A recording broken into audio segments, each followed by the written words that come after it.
একটি ক্ষুদ্র গ্রামে জন্মগ্রহণ করেছিলেন সোহেল। তার পিতা একটি ছোট দোকানে আছে এবং মা ঘরে কাজ পরিচালনা করতেন।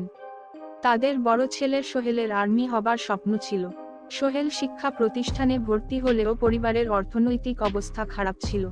তার পিতা দোকানের আয়ের সাথে মোটামুটি সন্তোষজনক ছিলেন, কিন্তু এটা আর যথেষ্ট ছিল না যেন সোহেলের সেই স্বপ্নটি পূরণ করা যায়। তবে সোহেল অবিচলিত ছিলেন। তার অধ্যয়নে উদ্যম এবং সক্রিয় প্রচেষ্টা ছিল। সোহেল জানতে চেয়েছিলেন যে তার পরিবারের জন্য একটি ভালো দিন আসবে এবং তার মূল্যবান স্বপ্ন পূরণ হবে।